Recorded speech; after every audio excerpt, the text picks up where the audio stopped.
Hello everybody, this is Tim here again, here another movie review, this time for Salem's Lot. And yes, I am reviewing this outside, so if you hear anything in the background, I always say this, I'm sorry.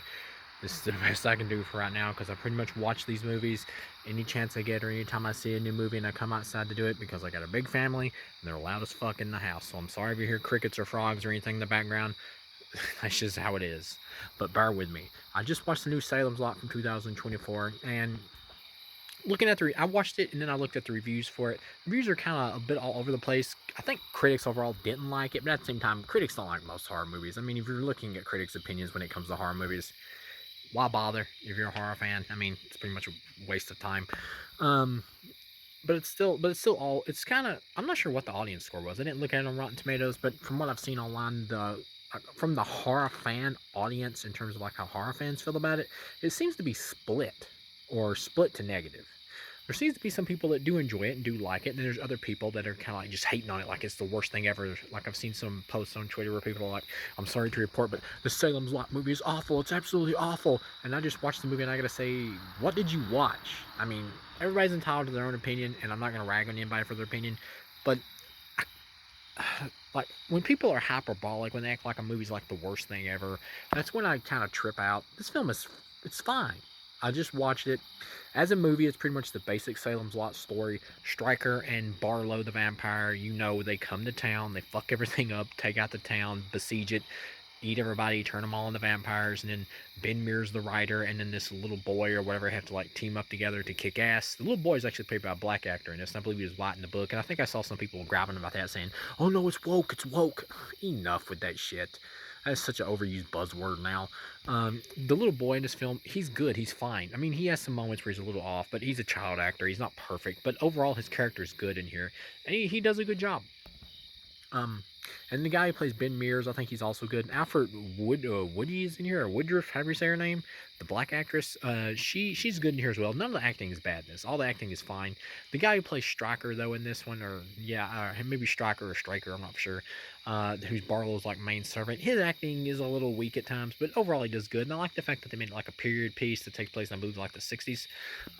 That's cool. And this movie has like just I like the look of the film visually. When it comes to the vampires, I do like the way they look, and I like that this film sticks to King's novel, which was like kind of a basic old school like gothic vampire tale where the vampires can be warded off by crosses, and if you have faith, the cross will work. And in the book, I believe like a cross even glows at one point. And here, the cross, whenever you have faith and the vampires around, and you hold the cross in front of it, the cross also glows. So I thought that was cool. It was a cool visual. You get a sequence where like this dude who's like a teacher or whatever, he was actually a character I really liked, who was like using the cross, like walking around inside his home, and he's using it to see, where he's like looking around for the vampire. And I believe the vampire that's there is actually played by the dude who played Bruce Willis's son in Unbreakable and Glass. He shows up, and he kind of looks like Haley Joel Osment too. And he shows up and like tries to attack him, but he manages to ward him off and revokes his invitation into his house. The vampires, the way they look, I'm sorry about the dogs barking. It's my neighbor's dogs, they're loud, and my own dog is definitely barking now too. But they just bark at anything anytime they see a squirrel or something or hear a rat on the road. But yeah, the way the vampires look and everything, I like the design for Barlow the vampire. They don't go by the book where he's more like Dracula or whatever, and he's just kind of a regular looking dude. They keep him like he was in the original, other than the original adaptation by Toby Hooper, where he's more like Nosferatu. But at the same time, this one also is able to talk at certain points or whatever, which was kind of cool. They do change some stuff from the book, and there isn't development in certain areas where they have to condense this. And I think that's another thing where probably I'm not as hard on this as some people. Is like, I know the difference when you adapt a book to a movie. You have to cut certain things. Certain things have to be removed in order to make it work as a movie. So there are, but there are certain spots in the movie where it is weakened, and I do feel like there probably is a longer director's cut of this movie with more character development that is probably better, and that would be a better film and probably better received. But as it is for what we got, the relationship between Ben Mears and the chick or whatever that he has like a crush on in town, who ends up becoming a vampire. And at the end of the Toby Hooper movie, he actually like stabbed her at the end of it. That was how it ended. And that was a more impactful ending than what we got here dramatically. I think the character's name was like Susan. Here, the actress is fine. She's pretty. And the guy who plays like Ben Mears in this, the writer, he's also good acting wise, even though every now and then he keeps making like a facial look where he looks like he's got a wad of tobacco in his mouth. But yeah, he's good. He's fine in this. I like the visuals and the look of the film, but at the same time, yes, it is rushed because they gotta get this film to be theatrical length. So it is rushed. It does feel condensed to where they had to take certain stuff out of from the that was in the book or whatever, like the relationship between Susan and Ben and all that. It is a little rushed for them to get together, but the actors do have good chemistry together. It's fine. Um, and then I think the black boy's name is like Mark, I believe. He does good in the movie in terms of his acting, and when he's like fighting the vampires or whatever, you get that similar scene that was really creepy in the Toby Hooper version where the vampire kid's like at the window and he like brings him in and puts a cross on him and makes him fly off just like in the book. And I believe that was also in the Toby Hooper version. It's not as creepy as it was in the Toby Hooper version, but it is still good here. And I do like the gothic atmosphere of this and how they kept like the old school gothic vampire atmosphere in this one that was in the book and the original Toby Hooper movie. But like I said, also certain things do get changed, sometimes not for the better. Like you got the alcoholic priest in here, and he has that scene where he faces off against Barlow, but his face not strong enough, so when he's holding the cross, it stops lightening up, and he gets killed by Barlow like off screen. But in the book, he gets turned into like Barlow's new familiar or whatever. Yeah, it basically becomes his servant. They don't do that here. Instead, it's Susan's mom is like the new servant here, and this bitch annoyed the hell out of me because she's obsessed with her daughter because she's afraid her daughter's gonna leave her, so she wants her to be with her forever. So she's okay with her daughter being forcefully turned into a vampire. It's like, you crazy bitch. She was really annoying, and she ends up getting taken out at the end because the little Mark boy or whatever drives a friggin' car into her. Thank God I was happy when that happened. She was annoying. I do kind of think it would have been better if it was the priest that became his servant or whatever, and they kind of had maybe like a big debate or whatever with him at the end of it. Because there's a good action scene at the end of this movie where they're in like this drive-in, and all the vampires are like hiding inside of their cars and the trunks, and Mark and Ben go there as the only ones left. Well, Alfred Woodruff, or however you say her name, the black actress, she plays the doctor in this. I believe he's also in the book. And she's there, and she's getting ready to stake Susan so Ben won't have to do it because she's in the trunk of her car, and she gets shot down by the mom. It's meant to be like a surprise death, and I believe the doctor's death in the book is also meant to be like a surprise death. But yeah, at the same time, her character was underdeveloped and underserviced in the film, but her acting was good. She was fine. Like, in terms of all the acting, and it's nobody's bad, but she was underdeveloped and underserviced. And then there's this one guy in here, like I was talking about earlier, who's like a school teacher who, like, he was like my favorite character at first. It was between him and like the Mark, the little boy character. But I really liked him because he's like, once he sees the vampires and everything, he wants to like kick ass and take names and take them out. And the actor just had good charisma on screen. He's an older actor, but he had good charisma. But later on, he does like this really stupid shit where he decides to like go to the Marsden house or whatever where Barlow's staying at, and he wants to like take him out himself. It was really dumb. And then Mark, the little boy's there too, and then he ends up helping Mark escape, but he gets bit and turned into a vampire. It's like, why did you go there yourself? And he didn't even like seem like he brought any weapons with him or nothing. So he just gets taken out like an idiot. I didn't like that. His character was good, but he was ultimately underused and wasted here.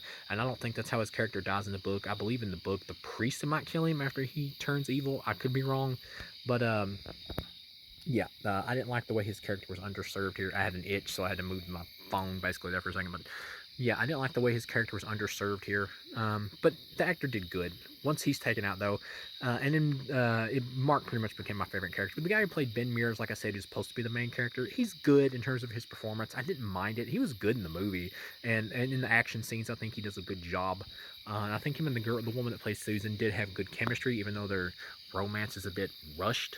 I didn't like that, but overall, once you get to like the end of the, I'm not gonna jump there yet, but throughout the movie though, like in the book, he was supposed to be, I believe, like writing the paper on like the Marsden house, but in the in how he was, I believe in the book, he like wound up there when he's a little kid or something, and he got like the shit scared out of him, and they make like a real big deal out of the Marsden house in the book. Here, it's like almost nothing. They just brought up, and they don't really explain anything to it. You just get like a brief kind of in the opening or whatever. You see some newspaper clippings about some weird shit that might have happened there, but they really don't go anything. That is one other thing that hurts this film, is it doesn't go into like give you the feeling of like Barlow like taking out the whole town and all that and turning them all into vampires. They don't really go into it enough to show like the decay of the town and everybody being taken out. And they bring up like some characters who are like this dude they bring up who is also in the book, who's like an asshole, is kind of upset at Ben. You get like one scene with him, and he's upset at him because he wanted to go out with Susan. He's an asshole, and I believe he was an asshole in the book. But and I believe in the book he actually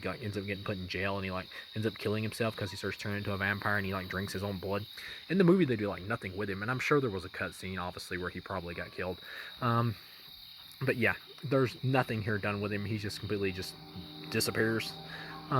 But you get to the action. You got this cool scene where the vampires are like chasing after bandits. He's like running to try to get back inside the church, and he gets in there, and Alfie's doctor character or whatever is in there, and this vampire like picks him up, flies up in there with him, and then he falls back down on top of him where he staked him. And then at the end of the film, you get like this cool action scene where they're all at the drive-in, and Mark and Ben's characters are there, and the vampires are like popping up out of their the back of their trunks where they're hiding it from the sun. And then the Mark kid like drives and knocks down the big drive-in theater, and it causes the sun to basically hit them all, roast like 3 vampires who are on top of him trying to bite him. Although I gotta call bullshit that if 3 vampires were on him and neither one of them got a nick in, it's a little hard to swallow. But it was a good action scene. And then they gotta take out like the master vampire and Susan, who kind of pops up. And of course Ben finally has to stake her. And it's not, you don't totally feel it because you didn't get enough development for the romance. But I like how it's played where after he stakes her, like a tear kind of runs down out of her eye or whatever. So you do kind of get a bit of that sadness. And the way the actors play it, you can almost kind of buy into it because their acting is not bad. And then when it comes to like the end, Barlow comes up out of his coffin in this cool suspense scene where they're trying to get it open so they can stake his ass before he does. And he comes out and he's like flying around the movie theater and chasing after Mark and everything, who's like hiding underneath these, I believe it was cars or some broken down shit or something.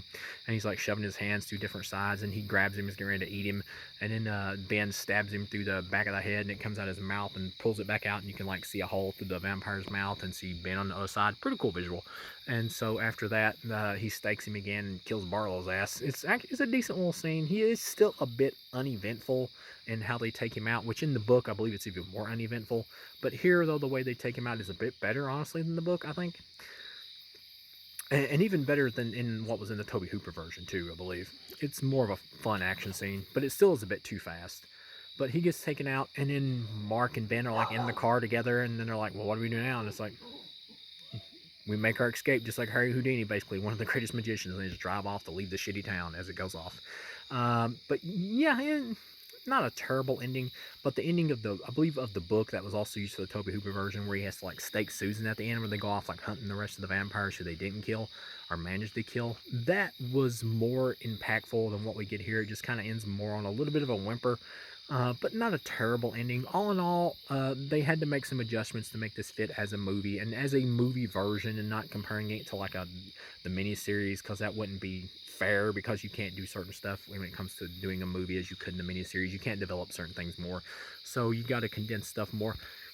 So as a movie adaptation of Salem's Lot, this was decent. I liked it. It was a decent movie. I didn't love it. Would I buy it? Yeah, sure. If I ran into it for like $8 or something like that on Blu-ray. Overall, I liked it. It was decent, but it's definitely a condensed movie version. It's not on the level of the original Tobe Hooper one, which, in my opinion, is like a vampire classic, which is an awesome flick and adaptation. But it's better than like the Rob Lowe one they made in the 90s. This was decent. This was a decent flick. I liked it. So overall, thank you guys for watching, and I'll see you again.